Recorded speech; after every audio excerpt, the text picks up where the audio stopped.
इसको सही तौर पे तो कोई भी प्रिडिक्ट नहीं कर सकता, लेकिन वो क्या अवामिल है जिनके ऊपर शरह तबादला या एक्सचेंज रेट जो है उसका इन्हिसार होता है। क्योंकि अब तक जो सूरत हाल हमने देखी वो एडमिनिस्ट्रेटिव मेजर से इसको कंट्रोल करने के लिए कोशिश की गई और काफ़ी उसमें कामयाबी भी हुई। मोहम्मद सुहेल साहब CEO हैं टॉप लाइन सिक्योरिटीज़ के, इस वक्त हमारे साथ मौजूद हैं। सुहेल साहब, बहुत शुक्रिया आपके वक्त का। सबसे पहले तो ये जानना चाहेंगे कि ये जो एडमिनिस्ट्रेटिव मेजर्स हुकूमत की तरफ से लिए गए, डॉलर की होल्डिंग के अंदर जो लोग इन्वॉल्व थे, इसकी होल्डिंग में जो लोग इन्वॉल्व थे, जो स्मगलिंग में इन्वॉल्व थे, न सिर्फ लोग बल्कि जो मनी चेंजर्स जो हैं उनके खिलाफ भी कार्रवाइयाँ हुई। बहरहाल ये कोई अल्टीमेट सोल्यूशन नहीं था और लॉन्ग टर्म सोल्यूशन नहीं था। तो एक्सचेंज रेट असल में किन चीज़ों के ऊपर उसका इन्हिसार होता है? अगर रुपए को तगड़ा करना है तो किन चीज़ों के ऊपर जो है उनका इन्हिसार होगा? सुहेल साहब। बिस्मिल्लाहिर्रहमानिर्रहीम। थैंक यू इमरान साहब। देखिए, आपने बैकग्राउंड बता दिया कि क्या हुआ है करेंसी के साथ, और जो सबसे इम्पोर्टेंट चीज़ है कि ये एडमिनिस्ट्रेटिव मेजर्स हैं, मगर मैं तो इसको कहूँगा कि कानून की कंप्लायंस है। एक कानून है पाकिस्तान में जिसमें हर एक आदमी डॉलर ख़रीद नहीं सकता, जिसमें अनऑफिशियल मार्केट, ब्लैक मार्केट में स्मगलर डॉलर खरीद नहीं सकता, स्मगलिंग वैसे ही अलाउ नहीं है। तो आई थिंक ये तो कंप्लायंस ऑफ लॉ तो होनी चाहिए। इसका नाम आप क्रैकडाउन दें या उसका नाम आप एडमिनिस्ट्रेटिव मेजर दे दें। और पाकिस्तान के तनाव में ये बहुत बड़ा स्टेप है, क्योंकि बहुत बड़ी अमाउंट, कोई 7-8 billion dollar Afghan transit trade है और बहुत बड़ी अमाउंट जो है स्मगलिंग की भी है। तो इसका इम्पैक्ट ज़रूर है, शॉर्ट टर्म में भी है, मीडियम टर्म में भी है, लॉन्ग टर्म में भी है। जहाँ तक आपका ये है कि 250 हो जाएगा, आप देखेंगे स्पेकुलेशन तो सब कर सकते हैं, वो तो हम चाहेंगे भी, वो हम यहाँ पर नहीं आपसे डिस्कस कर रहे हैं कि कहाँ तक जाएगा, और ये कोई फेयर कमेंट भी नहीं होगा। मैं ये जानना चाह रहा था कि इसके अलावा किन चीज़ों के ऊपर इन्हिसार है? अगर डॉलर दोबारा तगड़ा हो रहा है तो हमारे यहाँ फिस्कल साइड पे क्या ऐसी चीज़ें हैं कि जिनके ऊपर फोकस किया जाना चाहिए, जिनकी वजह से अब सूरत हाल बदलती हुई नजर आ रही है? जी देखिए, मेरे ख्याल में तगड़ा तो नहीं हो रहा, डॉलर हुआ है 280, 278, 282 पे। दूसरी जानिब हमें ये नहीं भूलना चाहिए दो चीज़ के डॉलर इटसेल्फ भी बहुत स्ट्रांग हो रहा है। अगर डॉलर इंडेक्स देखें वो भी रिकॉर्ड हाई पे है। डॉलर वर्सेस पाउंड देखें, डॉलर वर्सेस यूरो देखें, डॉलर वर्सेस दूसरी करेंसी देखें, तो जब हमारी करेंसी अगर रुक गई है या थोड़ी सी गिरी है तो उसका रीज़न ये भी है कि दुनिया में डॉलर भी बड़ा स्ट्रांग हो रहा है, क्योंकि अमेरिका में इंटरेस्ट रेट 5% से ज़्यादा हो गए। मगर सबसे इम्पोर्टेंट जो पाकिस्तान के लिए फंडामेंटली फैक्टर है वो है कि एफएक्स फॉरेन एक्सचेंज रिजर्व्स बढ़ जाएं। अभी भी foreign exchange reserve 7-8 billion dollar हैं। तो आपके सवाल पे मैं आ रहा हूँ कि अगर इसको सस्टेनेबल स्टेबिलिटी चाहिए, देखें रुपए का बहुत ज़्यादा स्ट्रांग होना भी अच्छी बात नहीं है। मेरे हिसाब से रुपए को स्टेबल होना चाहिए, स्ट्रांग बहुत ज़्यादा वीक भी नहीं होना चाहिए, और उसके लिए पाकिस्तान को कम से कम 3 महीने का इंपोर्ट कवर होना चाहिए। आज पाकिस्तान का इंपोर्ट कवर जो है वो मुश्किल 1.5-2 महीने है। तो जब तक ये रिजर्व लेवल 12 से 15 बिलियन डॉलर नहीं होंगे, ये जो थ्रेट है करेंसी पे या जो करेंसी का रिस्क है वो पाकिस्तान में रहेगा। अच्छा, ये कहा जाता है कि वीकर रुपए जो है वो सपोर्ट करेगा हमारी एक्सपोर्ट्स को, लेकिन उसमें फिर और बहुत सारे कंपोनेंट शामिल हो जाते हैं, आपका इंटरेस्ट रेट शामिल हो जाता है और दीगर चीज़ें जिनकी वजह से आपकी इंपोर्ट्स जो है वो महंगी हो जाती हैं।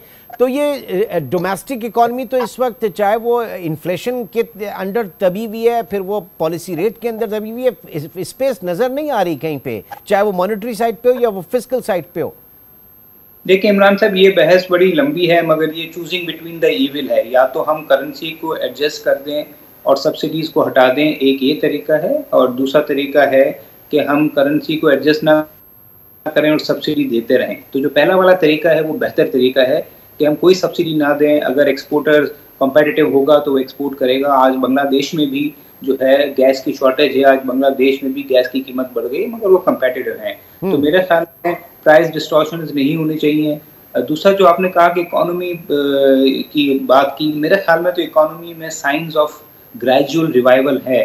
अगर 4-5 में इंडिकेटर आपको बताऊं, पावर जनरेशन इस क्वार्टर 7% बढ़ी है, सीमेंट की सेल्स काफ़ी अर्से के बाद बढ़ना शुरू हुई है, गाड़ियों की सेल बढ़ना शुरू हुई है, एग्रीकल्चर आउटपुट इस दफ़ा बहुत अच्छा है क्योंकि पिछले साल फ्लड आया था। तो बज़ाहिर तो लग रहा है कि इकोनॉमिक रिकवरी हो रही है ग्रेजुअल। तो मेरे ख्याल में पाकिस्तान जैसा मुल्क जिसमें बूम बस्ट साइकिल बहुत देखे हों, उसमें ग्रेजुअल रिकवरी ही होना चाहिए। मगर अभी भी सबसे बड़ा रिस्क, जिस तरह मैंने आपको कहा, इकोनॉमी के लिए ये है कि पाकिस्तान के फॉरेन एक्सचेंज रिजर्व्स बहुत कम हैं और पाकिस्तान को आगे जो डॉलर में डेट रीपेमेंट करनी है वो बहुत ज़्यादा है। बट साइंस ऑफ रिकवरी नज़र आ रही है, जिसका हमने अंदाज़ा देखा है कि इंटरेस्ट रेट भी गिरे हैं, सेकेंडरी मार्केट में स्टॉक मार्केट बढ़ रही है, और सबसे इम्पोर्टेंट ये है कि जो $80 का कुछ हफ्ते पहले, एक दो हफ्ते पहले आपका बॉन्ड होता था पाकिस्तान डॉलर बॉन्ड 2024, वो $90-91 हो गया है।